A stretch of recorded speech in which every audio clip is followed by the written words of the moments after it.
the beginning, there was darkness, and then bang, giving birth to an endless expanding existence of time, space, and matter. Every day, new discoveries are unlocking the mysterious, the mind-blowing, the deadly secrets of a place we call the universe. The solar system. How did it emerge from the oblivion of interstellar chaos? We are made of gas and dust. Today, the sun and planets hold fascinating clues to their origins in a haze of particles so small, they're virtually invisible. The evidence of our past is all around us. But are the titanic forces that created our solar system common throughout the universe? Or are we unique? Our solar system seems to be one of the oddballs. The universe may have countless strategies for crafting stars and planets, but only one could determine how the solar system was made.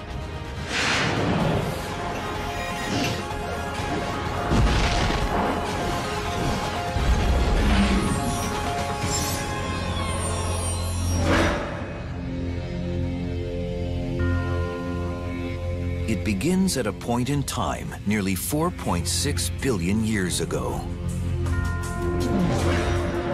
A giant cloud of gas and dust floats eerily through a remote arm of the Milky Way, chilled to more than 400 degrees below zero. When it's sitting there all alone, nothing much is happening in a molecular cloud. The temperatures are very low, the particles are moving around very, very slowly. It's just sitting there. But if you have a nearby supernova, an exploding star, it can send a shock wave through this molecular cloud, triggering its gravitational collapse. That collapse is the first step in a long process that brings the place we now call the solar system into existence. Our mission now will be to follow a timeline of the first 700 million years, the epoch in which the solar system formed and stabilized. We start by looking at the sun and its planets as they are today. The evidence of our past is all around us. The 4 planets in the inner part of the solar system are made of rock and metal, and the 4 planets in the outer part of the solar system are these giant balls of gas. So clearly different processes were at play, and that tells us something about how we got here. We learn the story, as scientists presently believe it happened, from time zero, the very beginning of our solar system.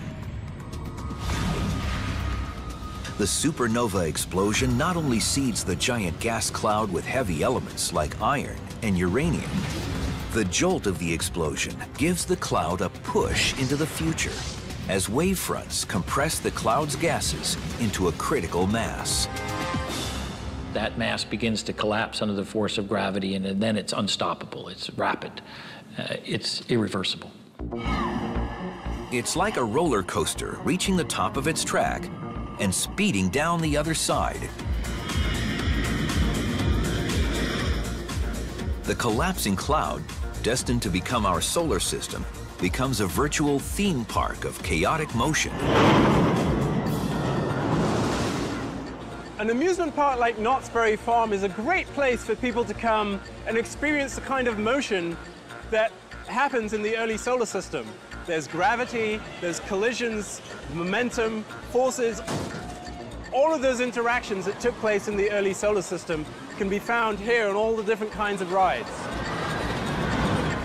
Those interactions intensify in the rapidly collapsing cloud, where gas and dust contracts into dense pockets. Each will become the nursery of a star. When the giant molecular cloud was triggered and started to collapse, a lot of other protostars and a lot of other solar systems were formed at the same time. So our sun actually has a lot of brother and sister stars that formed right around the same time as the sun. The first stages of our solar system's creation are hardly unique. Today, we witness the same thing happening in the Orion constellation, where a giant molecular cloud stretches hundreds of light years across.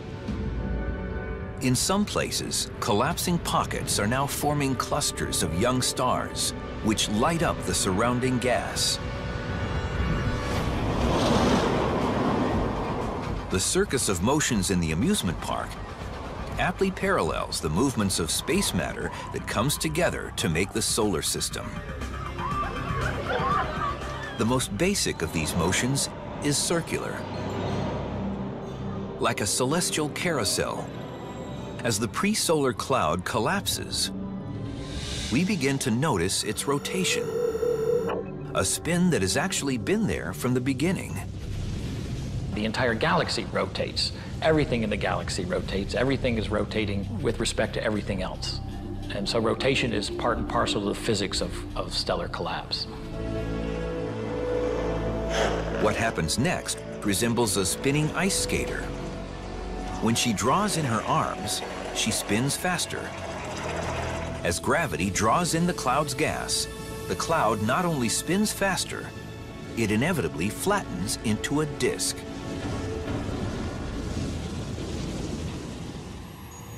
We can see a similar process at work on Earth, in places like Joe Cariati's glassblowing workshop in California, where astronomer Laura Danley is observing the action. Joe begins with a round blob of red-hot molten glass. We basically just are taking a solid mass that was round and spinning it. It flattens because it's much easier for the fluid of this liquid glass, to collapse in the same axis, along the axis of spinning, rather than try to fight the spin or fight the angular momentum and move closer. And just like in our solar system, if there were planets forming in there, they'd all be in the same plane. It's just like the disk of our solar system. Now, it looks kind of elliptical. It's not circular. We think of our own solar system as being circular, but I think you told me it had to do with there being more mass on one side. So maybe it's kind of like an analog of a binary star forming, where you've got maybe extra mass on one side that's also going to form into a star or brown dwarf, or maybe just a very massive Jupiter-like planet. It's so tempting to touch it, but I'm actually... Oh, no, we can't do that. Yeah, we can't do that. 100,000 years after it began, the cloud that will become our solar system has almost entirely collapsed, and its center is glowing with the radiance of an emerging protostar. A protostar is the very earliest stages of becoming a star, is when the star is still collapsing down and the energy that it's radiating out is coming from that gravitational collapse. It's still getting hotter because it's getting smaller. It's not doing the nuclear reactions like a star will be doing when it's in its main phase of being a star. The emerging protostar begins gobbling up the disk of gas and dust that makes up what's called the solar nebula. So much of it will end up in the sun that what's left over for the planets, moons, asteroids, and even our own bodies is so meager, it's almost a cosmic afterthought.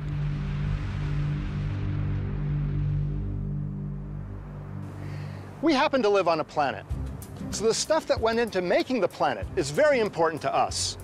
But it was just a tiny part of the whole mix. This parking lot is a good way of showing how tiny. When you look at the solar system today, the sun is 99.85% of the total mass. So compared with the 500 cars in this parking lot, my car is just about all that's left over for all the planets, asteroids, and moons. And as for the Earth itself, well, that might be comparable to this spare tire, nothing bigger. At 1 million years after time zero, the solar system's method for sorting out its planet-building material is clear. They're separated by the different temperatures in the disk. Close to the protosun, temperatures above 2,000 degrees vaporize everything.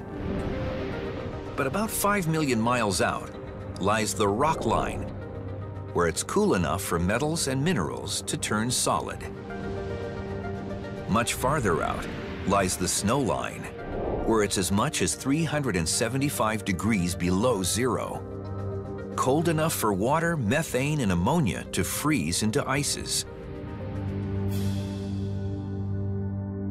The early solar system is a little bit like making cotton candy. And to show us how cotton candy's made, we have Kathy Wu here to make us a delicious treat. First, we take the sugar crystals and we pour that into the heating element. So the heating element in this case is here in the center. In the case of the solar system, of course, it's that very hot sun in the middle that's melting things that are too close to it. And as that hot sun heats up, it starts to melt the stuff that's close to it. Whoa, there it comes. This is now the solar nebula you can see flying around here.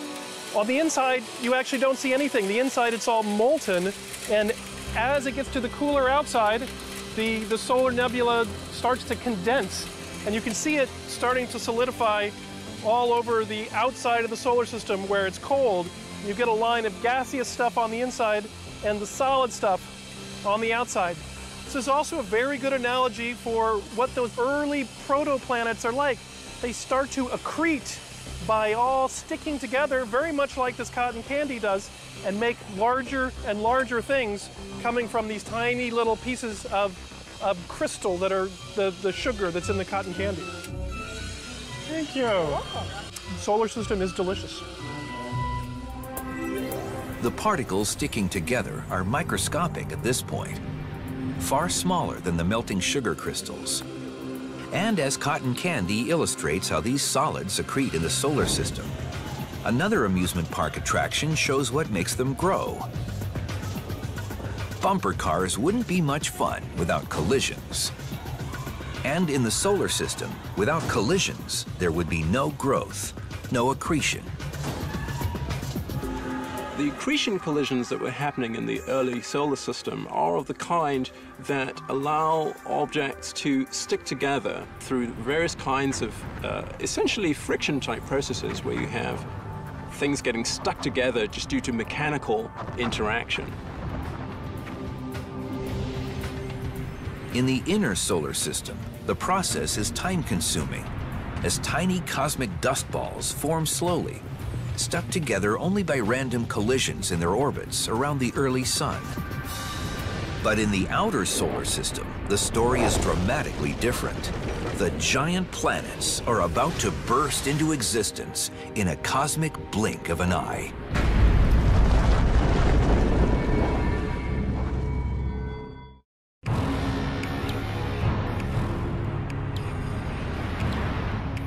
Beginning as a cloud of gas and dust, the making of our solar system will take 700 million years. Now, just 2 million years after its birth, the young system takes its first steps in creating a family of planets that one day will be as diverse as Jupiter, Saturn, or the Earth.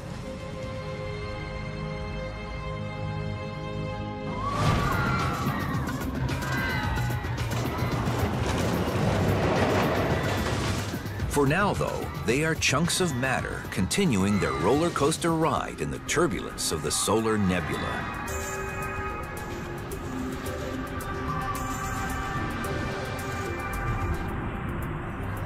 The thick, rotating disk, made mostly of hydrogen gas, is embedded with solids. The inner zone is filled with small chunks of rock, but outside the boundary known as the snow line, there are also ices of methane, ammonia, and water, which dominate the outer disk, and for good reason. They're all hydrogen compounds of one form or another, and hydrogen is the most abundant element in that region of the solar system at that point. That abundant hydrogen is combining with elements such as oxygen to form the water, or carbon to form the methane, or nitrogen to form the ammonia, and giving us those compounds which are then freezing out.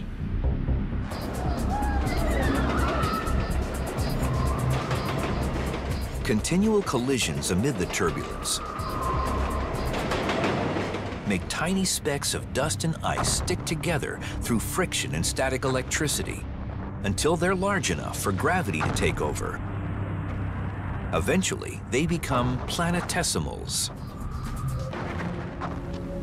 Planetesimals were the original building blocks of our solar system. They're incredibly small, only about half a mile to a mile across, but there were countless numbers in the early solar system. It was simply littered with them. These half-mile planetesimals will eventually form full-scale planets, but of distinctly different sizes. That's what Ryan Chan of San Mateo, California, wanted to ask the universe by writing, why are the planets closer to the sun smaller than the giant planets farther away from the sun?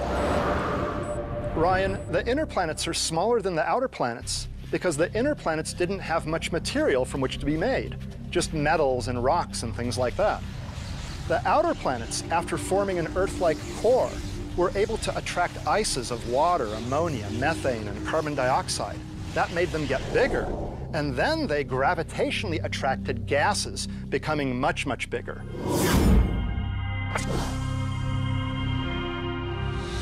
Three million years after time zero, planetesimals are merging into bigger objects called planet embryos, or protoplanets. Protoplanets are built up of planetesimals, so they're larger, about the size of our moon. Just beyond the snow line, where ice is most abundant, the teeming mob of protoplanets collide and fuse in a frenzy of planet building. Within just 3 million years, these collisions give birth to a frozen young planet destined to become the monster of the solar system, the infant Jupiter. Before it became a giant planet, Jupiter was sort of like a super Earth, maybe 10 or 15 Earth masses. The early Jupiter is made of rock and ice and continues to grow. At a crucial moment, one last protoplanet slams into its surface.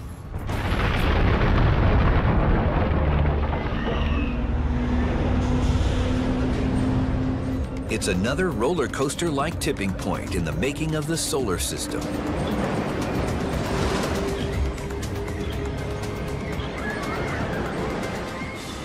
The added mass sends Jupiter over the edge to become a gravitational bully. After it reached a certain critical mass, Jupiter's gravity was able to very quickly draw in material, sort of a runaway effect that made it very large, very fast.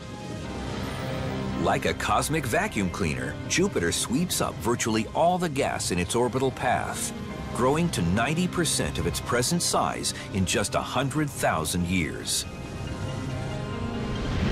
Saturn, Neptune, and Uranus, in turn, follow Jupiter in devouring enough gas to become gas giants. The dramatic sweep of one or more planets clearing a lane through a disk around a star is thought to be common in the universe, a fact borne out in recent telescope discoveries. We see this process happening in other solar systems being formed as well. We're finally at the point where we can image other disks around stars and the gaps that are being created by the large planets that are orbiting them. In early 2011, astronomers using the Subaru telescope in Hawaii released a photograph of a star 450 light-years from Earth. An advanced optical mask allowed them to block out the light of the star itself, revealing the first direct image of a disk with zones cleared out by orbiting planets. That's a really amazing high-resolution image that shows a disk of gas and dust around a star, and the inner parts have been carved out by one or more planets that have accreted material and also flung other material away.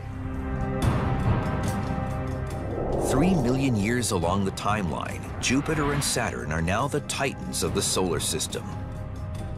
The two giant planets will eventually contain 92% of all the non-solar mass in the entire system.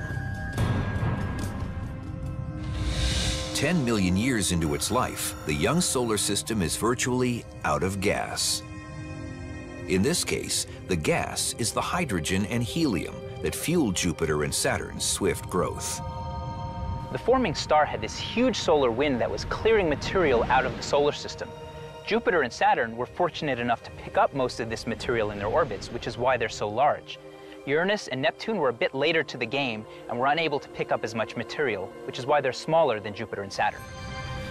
During the time before the dust and gas were blown away, the forming solar system was largely hidden from the rest of the universe.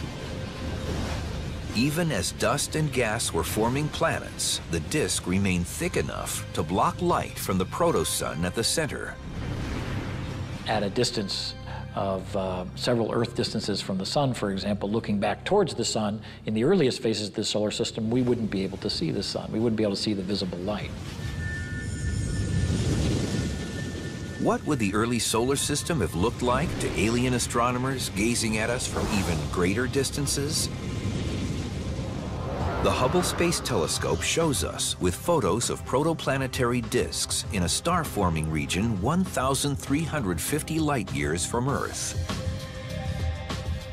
We can see them at a variety of angles, tilts, relative to our line of sight. For example, if they're face-on, we can see a central star surrounded by a disk. But when we look at these objects edge-on, the gas and dust that is between our line of sight and the central star blocks the light of the star. But now, 10 million years after the solar system began to form, with the dust and gas virtually gone, the sun-to-be shines brilliantly through space. It has yet to go through the process of becoming a true star, and at this point, it would seem strange to modern eyes. The spectrum of light was very different, so it was putting out a lot of energy just as it does today, but it was actually much redder in its spectrum, so that early solar system would have been a very different color from what we see today. The protostar, orange-yellow in appearance, is a seething cauldron. In some systems, the cores of contracting clouds never glow with anything more than the dim light of dull brown dwarfs. Our early sun now nears a critical point. Will its internal furnace sputter and fail? Or will it breach the nuclear threshold and shine across the galaxy with all the brilliance of a true star?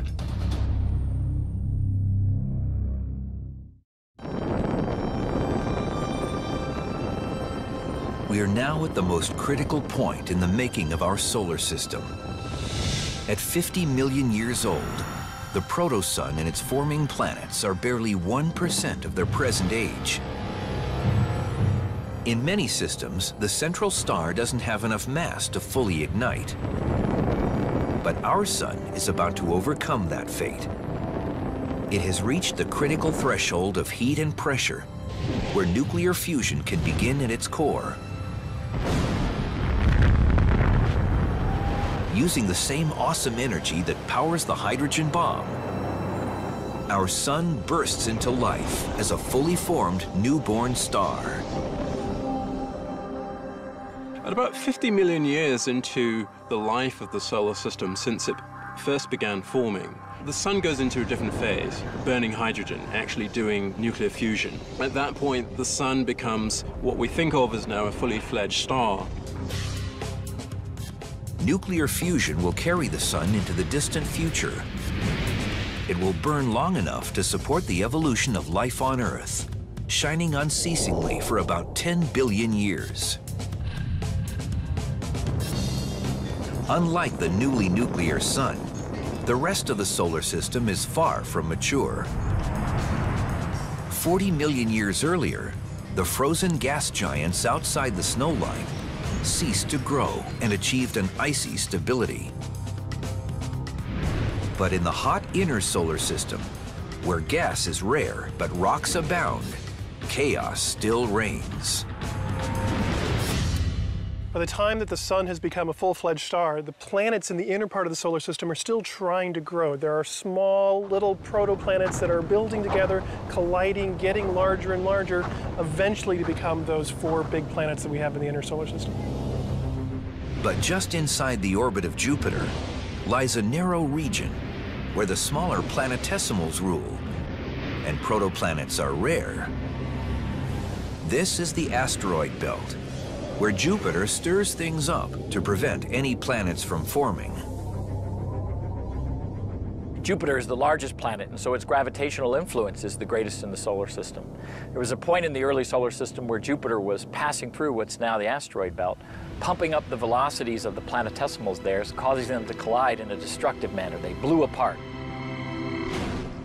We're going to try to get a feel for what a destructive collision is like in the asteroid belt, but we can't use real rocks because they're too hard and the velocities available to us are too slow. So what we're going to do is use these special lightweight rocks, which were made for us by Ryan Johnson, a special effects artist. Ryan, can you tell us about these special lightweight simulated asteroids? Sure. So these props that we've developed here are a foamed plaster type material that we use to simulate real rocks in movies, films, and things like that. Whenever we want something to break that looks like it's hard, this stuff breaks really easy and it crumbles. So what we've done is we've taken this same material and we've developed a much larger one we're going to use to simulate an asteroid. So we've got 2 of these, and we'll smash them together really hard, and that'll hopefully simulate the collision of an asteroid. So what sort of speed do you think we need to smash them together so they'll break? We just need to drop one on top of another from a reasonable height, and something like that. Okay, let's try it.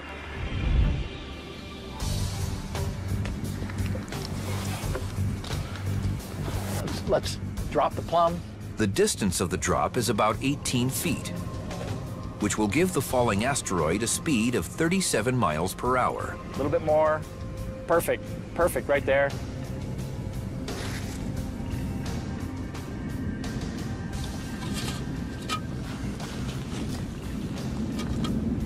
Okay, Ryan, we're ready for the drop. Okay, it's pretty windy, but we'll see how we do.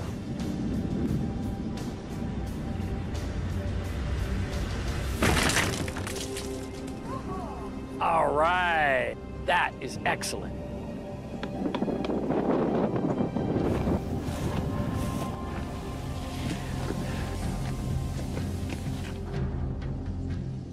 Great. Okay, I would say that's a success. Thanks. Yeah, that's good. Yeah. It's amazing how much it's like really spread out. Right, so in the asteroid belt, all these pieces would gravitate back together and form a rubble pile, what we would call an asteroid today. So if they're starting to come together all the time, isn't that the same process that actually forms a planet? Why wouldn't the planet form in that case? Well, no, because then this thing gets hit again and again and again. So these things keep getting pulverized by impacts, and you're just left with little individual rubble piles rather than a complete planet. Does this reasonably replicate what you think possibly an asteroid collision would be? This is a pretty good analogy, in fact, because you get large pieces, you get dust, and so what we think are asteroids are basically rubble piles composed of these large pieces put together, covered then in dust. And so, yeah, I think you did a good job. This looks like the beginnings of an asteroid. Great. Well, I'm glad it worked. Right. The asteroid belt isn't the only region in the emerging solar system where planets fail to form. At the outer fringes of the solar system, another ring of small objects orbits in frozen silence, the Kuiper Belt.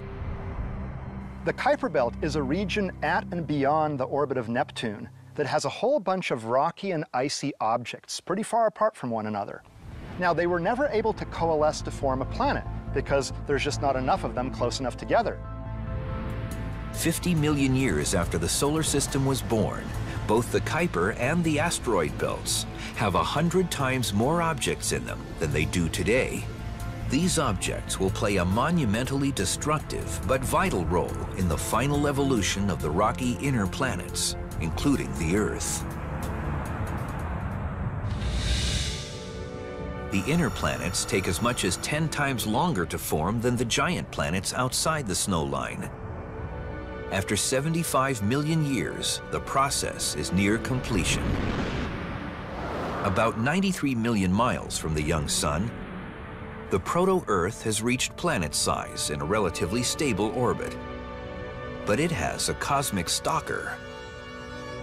It's actually believed that the Earth was, in its early phase, accompanied by another planet, a protoplanet called Theia, which was actually in a similar orbit to Earth, essentially following roughly the same path.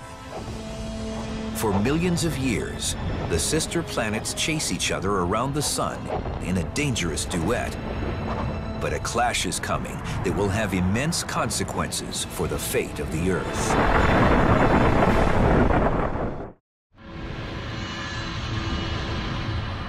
The making of our solar system has gone on for 80 million years since the collapse of the giant gas cloud that started the process. the inner planets have largely taken shape. But now, the Earth, which will one day harbor life, faces the potential of an early and cataclysmic death. For millions of years, Earth has been followed by the protoplanet Theia. The two bodies travel in essentially the same orbit, gradually coming closer and closer. Now, for Earth and Theia, it's crunch time.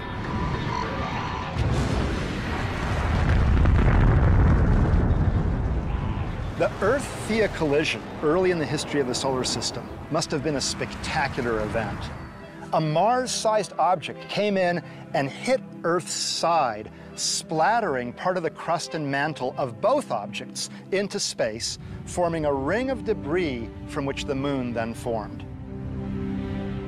Having survived the cataclysm and gained a moon, the Earth settles in as one of the stable planets of the inner solar system.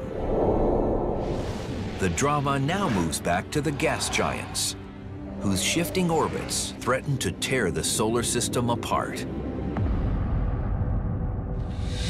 At 500 million years old, all of the solar system's planets have been formed.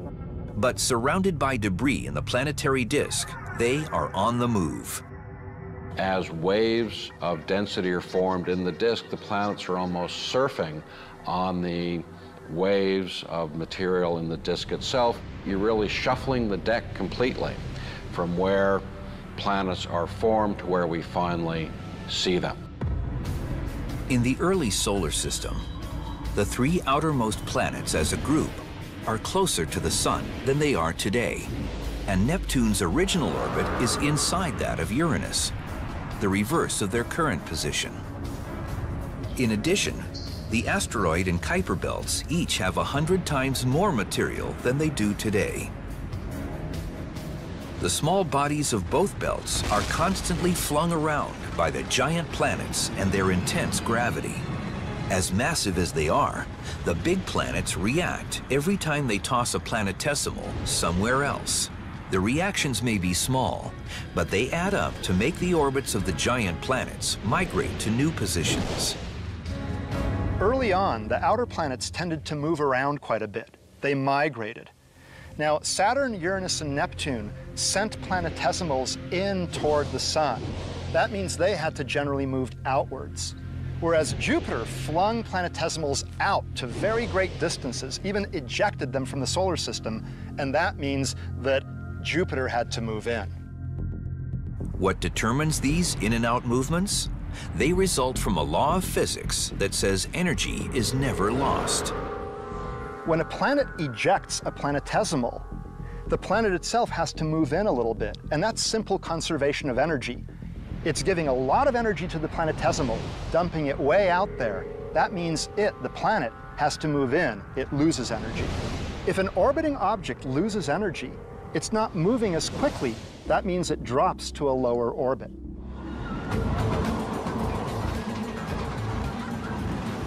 The amusement park, again, illustrates the forces at work. In this case, the slingshot effect. It's a gravitational boost that large planets can give small objects. In the 1970s, scientists exploited it to accelerate the Voyager spacecraft as it swung from planet to planet in the outer solar system. Here on Earth, we can think of the slingshot as a roller coaster over the edge. The Boomerang roller coaster ride that we have here is a nice example of the processes that are involved in the slingshot effect. The gravity here that makes this work here on Earth is using Earth's gravity. It pulls down on the cart, and it pulls it down the slope, and then the cart goes back up the slope due to the momentum it gained from coming down the slope. What if we were to add Jupiter to the system? Now Jupiter's gravity will still pull the object in, but Jupiter swings it around the planet, and it goes around Jupiter, and the motion of Jupiter gives it an extra kick, so that it gets more momentum than it came in with, and gets shooting back up the slope and out into space.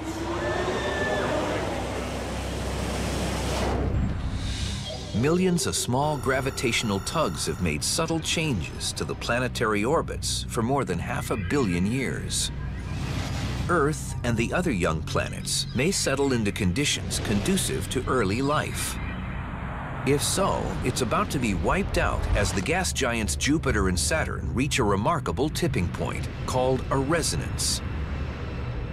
As soon as Jupiter and Saturn hit the resonance, it was catastrophic. The entire solar system flew apart in just 1 million years, which is a tiny amount of time compared to the age of the solar system.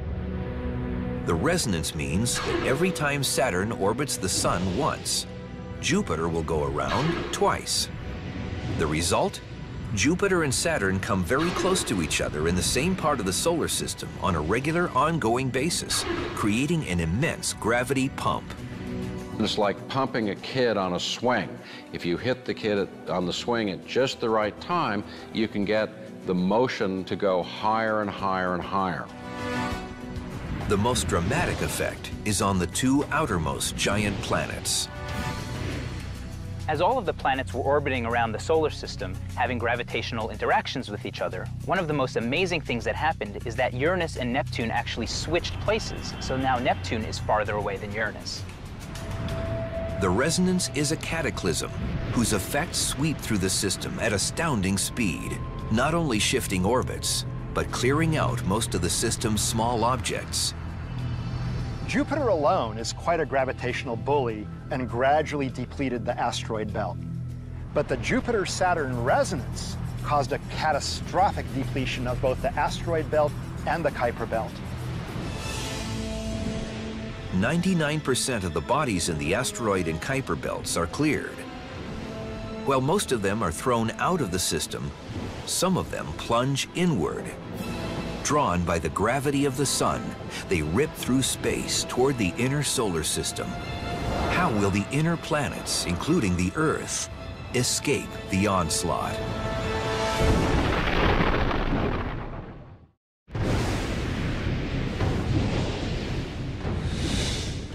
The making of our solar system reaches a violent climax 700 million years after the pre-solar cloud first began to collapse. And Earth is in the firing line.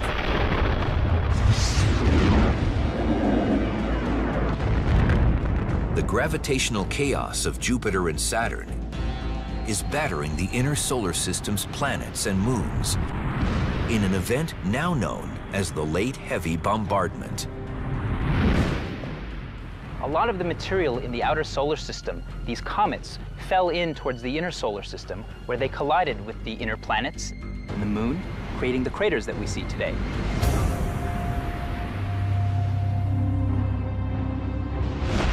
Some researchers believe collisions may have repeatedly sterilized the Earth, and that if life had formed, it was wiped out and had to start anew. But the impact of objects from space, along with their violence, may have also brought a benefit. The Earth might not have all the water it does today had it not been bombarded by material from the outer solar system. Some have speculated that much of the water we have on Earth is actually a result of impacts from the Late Heavy Bombardment period.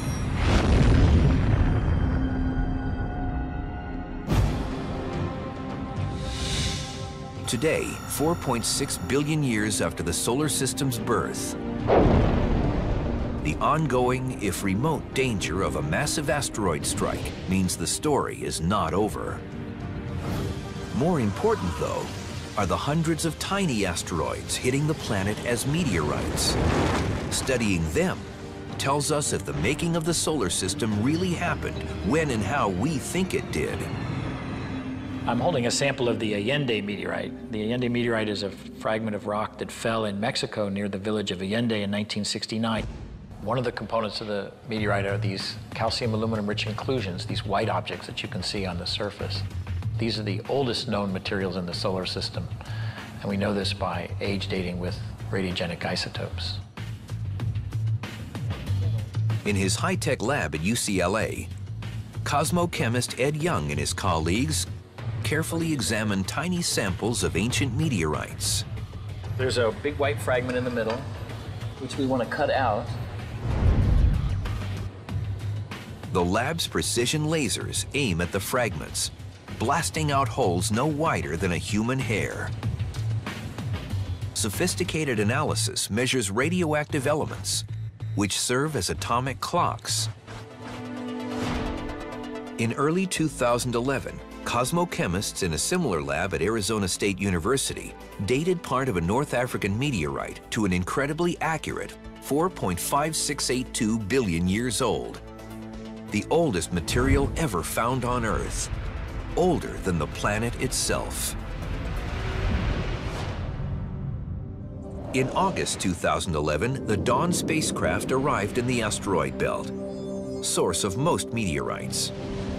Close-up pictures of Vesta, the second largest asteroid, open a new epoch in telling the solar system's story. One of the exciting things about the Dawn mission is that we're going to get our first glimpse into something that was essentially a mini planet that was formed right at the beginning of the solar system. Since its birth early in the solar system's history, Vesta has been undisturbed by weather or many of the geologic forces that have changed the planets over time. Just like some of the larger planets, it has volcanoes, it has a core, but unlike these larger planets, not much else has happened to it in the past 4.5 billion years. So we essentially get a window back into that very earliest history of the solar system. Dawn will orbit Vesta for a year before going on to spend another year orbiting the largest asteroid, Ceres.